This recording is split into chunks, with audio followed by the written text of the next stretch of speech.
Air sealing is a critical component for a durable, energy-efficient, and healthy home, second only to proper water management, and it's essential for maximizing energy efficiency and ensuring good indoor air quality. But what if you want to avoid using spray foam? Whether it's due to off-gassing concerns, cost, or just personal preference, spray foam isn't the only way to get a tight building envelope, and in fact, there are many alternative strategies that can be used to achieve the same, if not better, and more reliable air tightness. In this video, we're discussing 5 effective air sealing strategies that offer equivalent or superior performance without using spray foam. Let's get into it. First up on our list are self-adhered weather-resistive barriers, also known as peel and stick membranes. Unlike traditional house wraps that are mechanically attached with staples or cap nails, self-adhered weather barriers are bonded directly to the sheathing using adhesives. Because these membranes are glued down to the substrate, air can't travel freely or leak between laps and seams the way it does with typical house wraps.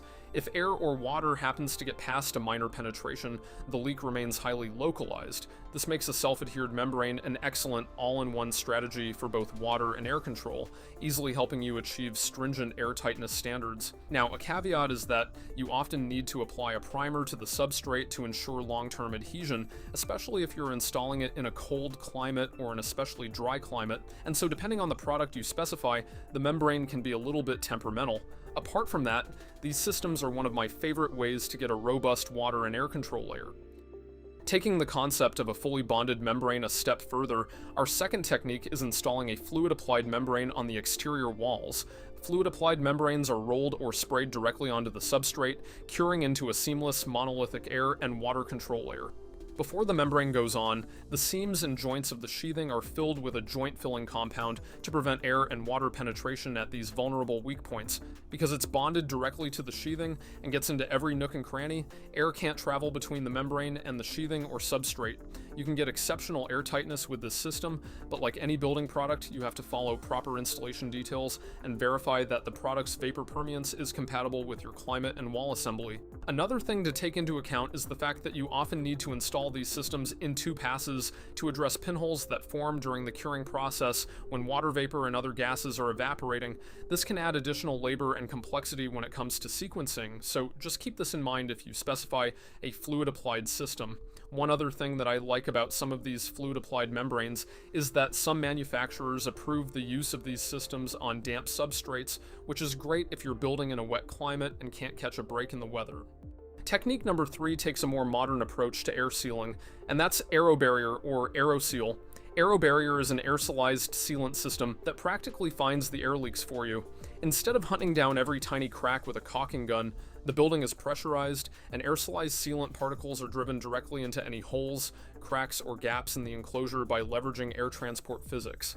It's incredibly effective at sealing hard-to-reach leaks that installers might have missed, like complex top plate connections, rim joists, leaky ceiling penetrations, or electrical runs. We've routinely been able to easily hit passive house levels of air tightness inadvertently by using this system, and we personally use it when we either have tricky building geometry or inaccessible building conditions, and where we can't guarantee that the installers were able to meet our air tightness goals for a specific assembly.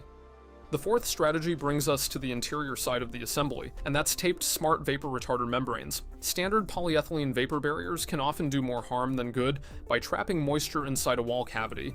A smart vapor retarder solves this by reacting to its environment and providing the benefits of a vapor variable membrane, where it acts as a vapor retarder in the winter, but if relative humidity within the cavity gets too high, its permeability exponentially increases to let the moisture dry out. This is incredibly beneficial in mixed and cold climates to control condensation without the risk of trapping moisture, which could cause mold growth and rot. While its vapor variable nature gets all the hype, its function as an air barrier is actually its most critical job when it comes to keeping moisture out of the cavity.